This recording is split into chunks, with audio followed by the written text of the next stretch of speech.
Hello everyone, this is Suman Mehta, your SS teacher. Dear students, as you know that in these days we are going to revise all the concepts, all the chapters which we have done earlier. So in this series, I will today revise you chapter 2 of economics, that is people as resource. And in this chapter we will discuss about some various types of objective questions that we are going to revise. Okay, then let's start the topic of today, that is the first assertion and reasoning based questions, means तार्किक क्षमता के आधार पर बनने वाले प्रश्न। तो इसमें देखिए बेटा, आपको 4 ऑप्शन ऊपर दिए गए होंगे या नीचे दिए गए होंगे जो कि आंसर से रिलेटेड हैं, और इनके ठीक नीचे कुछ 2 लाइंस दी गई हैं। यहाँ पर 2 सेंटेंसेस या 2 स्टेटमेंट्स कह सकते हैं हम इनको। पहली तो असर्शन होगी, यानी हिंदी में इसको अभिकथन कहा जाता है, और दूसरी लाइन होगी रीजन, यानी रीजन मतलब ये पहली लाइन का कोई ना कोई कारण होगा। अगर ये इससे मैच करता है तो इनमें से कौन सा ऑप्शन सही रहेगा, और अगर ये दोनों सही हैं लेकिन एक दूसरे की सही से व्याख्या नहीं करते यानी एक्सप्लेनेशन नहीं देते तो ये बी रहेगा। और अगर इनमें से ए सही है और बी गलत है तो फिर हम क्या करेंगे, A is true and R is false. और अगर इसमें से ए गलत है और आर सही है तो हम 4th ऑप्शन को चूज कर लेंगे। तो चलिए स्टार्ट करते हैं। Assertion, literate and healthy population are an asset of the country. पढ़ी लिखी और स्वस्थ जनसंख्या ही देश के लिए एक पूंजी बनती है या पूंजी होती है। Reason, the quality of population contributes towards the growth of the country.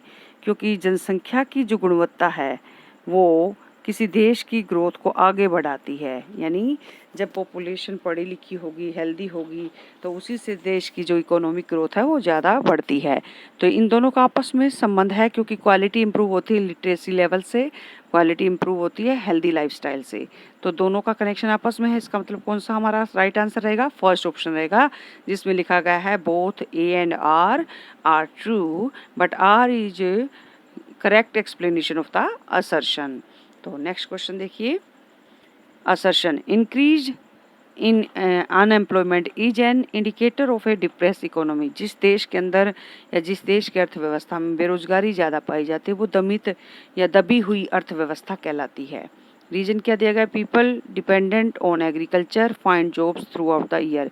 क्योंकि जो लोग खेती पर निर्भर करते हैं वो पूरा साल जॉब गेट कर पाते हैं। तो अब यहाँ पर इसका इसके साथ कोई कनेक्शन नज़र नहीं आ रहा, तो कौन सा आंसर सही होगा, 3rd ऑप्शन, कि ए तो सही है परंतु आर गलत है। क्योंकि जो एग्रीकल्चर सेक्टर में ही अगर जॉब्स मिलने लग गई या वर्क मिलने लग गया तो फिर ये अनएम्प्लॉयमेंट किस चीज़ की रह जाती। तो नेक्स्ट क्वेश्चन हम करते हैं असर्शन के बेस पे। Literacy rate in India has not improved over the years. हमारे देश के अंदर साक्षरता दर अभी कई साल बीत जाने के बावजूद भी नहीं, इतनी ज़्यादा सुधार में नहीं आई है। Reason, Sarva Shiksha Abhiyan, mid day meal scheme etcetera have successfully added to the literate population of India. जो भारत में योजनाएं बनाई गई हैं, सर्व शिक्षा अभियान है, चाहे वो मध्याह्न के भोजन की व्यवस्था वाला कार्यक्रम हो, ये कुछ हद तक भारत में जो पढ़ी लिखी जनसंख्या है उसको ऐड करने में यानी उनको पढ़ाने में अपना एक अच्छा रोल प्ले कर पाई है या फिर वो सफल हुई है। तो क्या इन दोनों का आपस में कनेक्शन है या फिर इनमें से कोई सेंटेंस गलत है। देखिए, लिटरेसी रेट अगर सुधरा नहीं होता तो आज इतनी ज़्यादा लिटरेसी रेट हमारे देश की नहीं मिलती। तो इसका मतलब कौन सा गलत हो गया, पहला ऑप्शन गलत हो गया, लेकिन सेकंड जो है वो ठीक है। तो यहाँ पर हमारा 4th ऑप्शन ठीक रहेगा, A is false but R is true. Next question, assertion, we need to invest more on population. हमें ज़्यादा से ज़्यादा जनसंख्या के ऊपर क्या करना चाहिए, इन्वेस्टमेंट करनी चाहिए, यानी खर्चा करना चाहिए। रीजन क्या दिया गया है, investment made on population can yield a high return in future. क्योंकि जनसंख्या के ऊपर जितना खर्चा किया जाता है भविष्य में उसके उतने ही अच्छे रिजल्ट मिलते हैं, यानी अच्छा परिणाम हम हासिल कर पाते हैं। तो ये दोनों ही बातें एक दूसरे से लिंक कर रही हैं। इसका मतलब फर्स्ट ऑप्शन हमारा यहाँ पर सही रहेगा कि ए और आर दोनों ही सही हैं, और आर जो है वो असर्शन की सही डेफिनेशन या एक्सप्लेनेशन दे रहा है। अब हम कर रहे हैं मैच द कॉलम वाले क्वेश्चंस, जिसमें आपको पहले भी बताया जा चुका है पिछली वीडियो में कि कॉलम ए को कॉलम बी से मैच करते हुए सीक्वेंस बनाते हुए यहाँ पर उनके जो सब पार्ट्स के नेम हैं जिससे वो मैच हो रहा है वो लिखते जाएंगे। फिर देखेंगे कि सीरीज कौन सी बनी है, वो सीरीज इन जो आंसर वाले ऑप्शन है किससे मैच होती है। तो देखिए प्राइमरी सेक्टर, इनमें से बैंकिंग, एग्रीकल्चर, मैन्युफैक्चरिंग में प्राइमरी सेक्टर कौन सा है, एग्रीकल्चर यानी बी ऑप्शन। सेकेंडरी सेक्टर कौन सा है आपका यहाँ पे, मैन्युफैक्चरिंग यानी सी। और इसके अलावा टर्शरी सेक्टर फिर बैंकिंग आ जाएगा ए। तो यानी बी सी ए का सीक्वेंस हमें मिला, जो कि हमें ढूंढना होगा कि किस में है, इसमें भी नहीं है, इसमें भी नहीं है, और ये सी ऑप्शन में आ गया है बी सी ए, यानी ये वाला आंसर हमारा सही है। नेक्स्ट देखिए, फिर से एक और टेबल दी गई है, डिस्गाइज अनएम्प्लॉयमेंट। डिस्गाइज अनएम्प्लॉयमेंट का संबंध किससे है बेटा, देखिए workers are able to find job only during particular season, नहीं, सीजन की बात आ गई। प्रिवेल्स इन सिटीज़, ये शहरों में पाई जाती है, नहीं। मोर वर्कर्स वर्किंग देन रिक्वायर्ड, ज़रूर से ज़्यादा व्यक्तियों का काम पर लगे होना, यस बेटा, यहाँ पर ये देखिए ये इससे मैच हुआ, इसका मतलब हमें यहाँ पे लिखना है सी। सीजनल अनएम्प्लॉयमेंट की जब तक बात होती है वो है यहाँ पर कि ये एक पर्टिकुलर सीजन में मिलती है, तो इसका मतलब ए। और एजुकेटेड अनएम्प्लॉयमेंट ज़्यादातर कहाँ मिलती है, सिटीज़ में मिलती है, तो यहाँ पे आ जाएगा ऑप्शन बी। तो आपने देखा आपके पास सीक्वेंस आया सी ए बी, तो सी ए बी, यहाँ देखिए सी ए बी है, नहीं है, सी ए बी यानी सेकेंड ऑप्शन हमारा सही है। अब आप नेक्स्ट क्वेश्चन जो करेंगे वो है correct the following statements and re right, यानी नीचे दिए गए वाक्यों को सही कीजिए और दोबारा लिखिए। Market activities include production of goods and services for self consumption, बाजार की जो क्रियाकलाप है, बाजार के जो काम हैं उसकी वजह से सामान और सेवाओं का अपने प्रयोग के लिए उत्पादन किया जाता है। क्या ऐसा होता है, मार्केट का तो प्रॉफिट के लिए होता है और हमेशा ही कुछ ना कुछ इनकम गेन करने के लिए किया जाता है। तो यहाँ पर कौन सा शब्द गलत आ गया, मार्केट एक्टिविटी। अगर हम पिछले एज इट इज़ लेते हैं इसकी डेफिनेशन को, तो आगे वाला वर्ड जो है नॉन मार्केट होना चाहिए, ठीक है बेटा, क्योंकि जो नॉन मार्केट एक्टिविटीज़ होती हैं उसी में प्रोडक्शन किया जाता है गुड्स और सर्विसेज का अपने यूज के लिए, सेल्फ कंजप्शन के लिए। अब नेक्स्ट क्वेश्चन देखिए, Sarva Shiksha Abhiyan has been implemented to improve the nutritional status of the children in elementary school. प्राथमिक स्कूलों में बच्चों की पौष्टिक स्तर को सुधारने के लिए सर्व शिक्षा अभियान को लागू किया गया है। तो आपको पता है कि अगर बच्चों के न्यूट्रिशनल लेवल को देखना है तो हम बात फूड की करेंगे, और इस हिसाब से स्कीम सर्व शिक्षा अभियान गलत है। यानी यहाँ पर कौन सी स्कीम आनी चाहिए, मिड डे मील स्कीम आनी चाहिए। मील का मतलब ही भोजन होता है, तो mid day meal has been implemented to improve the nutritional status of the children in elementary school. Next देखिए बेटा, आप यहाँ पर देख पा रहे होंगे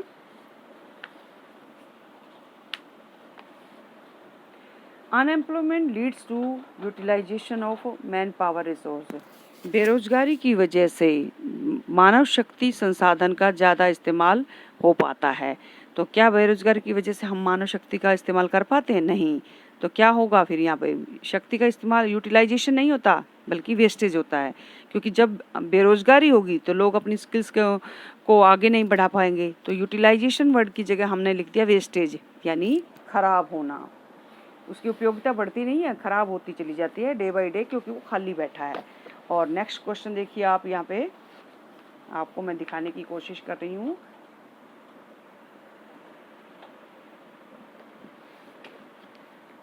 फिल इन द ब्लैंक्स के रूप में दिए गए हैं कुछ questions. Education, training and medical care increase the productivity of dash capital. किसकी ये प्रोडक्टिविटी को बढ़ाती है, शिक्षा, प्रशिक्षण और स्वास्थ्य सुविधाएं ये बढ़ाती हैं ह्यूमन कैपिटल की कैपेसिटी को, यानी मानव पूंजी की क्षमता को बढ़ाती हैं।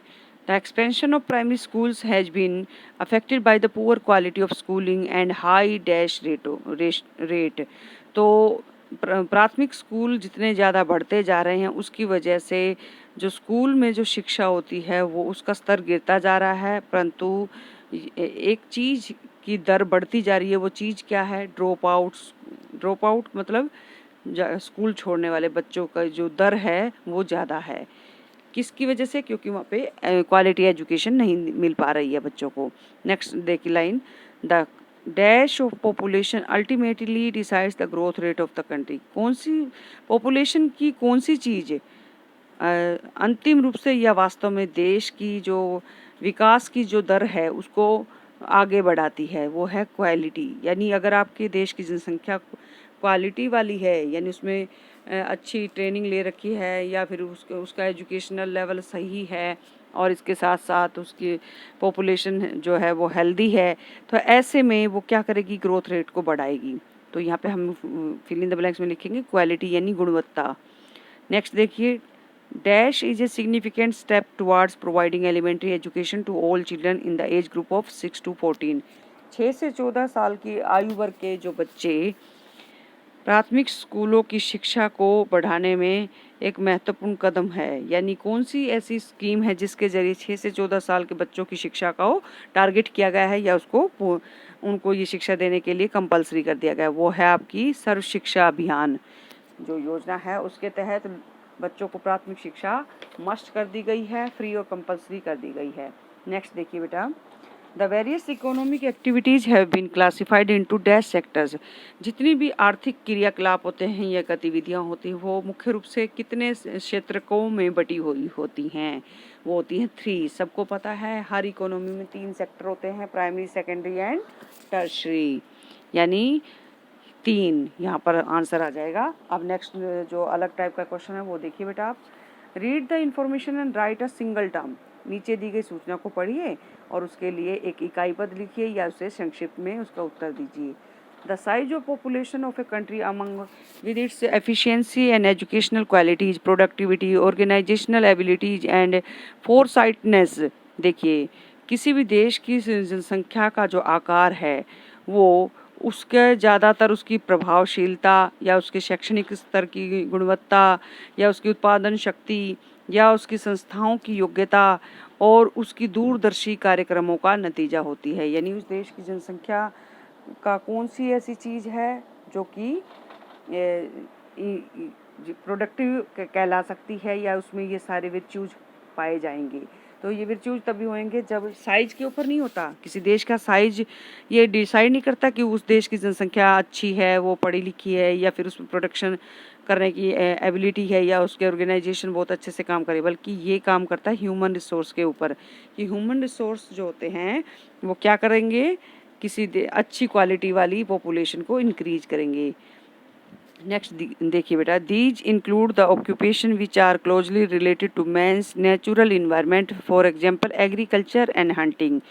इन काम धंधों के अंदर शामिल है, क्या चीज़ शामिल है, लोगों का प्राकृतिक वातावरण, यानी ऐसे क्रियाकलाप, ऐसी गतिविधियां, ऐसे कार्य जिसमें हम प्रकृति के साथ सीधे संपर्क में आते हैं, यानी प्राकृतिक पदार्थों का इस्तेमाल करके अपनी आजीविका कमाने की कोशिश करते हैं, उसको हम कहते हैं प्राथमिक क्षेत्रक, यानी प्राइमरी एक्टिविटीज़ वो कहलाएंगी। एक टर्म दी गई है तो आपको टर्म बतानी होती है, यानी डेफिनेशन दी जाती है और आपको उसको टर्म को गेस करना होता है।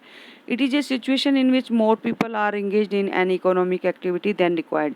ये एक ऐसी स्थिति होती है जिसमें ज़रूरत से ज़्यादा लोग किसी आर्थिक क्रिया में लगे हुए होते हैं। वो कौन सी सिचुएशन है बेटा, डिस्गाइज्ड अनएम्प्लॉयमेंट, यानी छिपी हुई बेरोजगारी या परछिन्न बेरोजगारी जिसे कहा जाता है। तो आई थिंक आपको ये क्वेश्चन समझ आ चुके होंगे।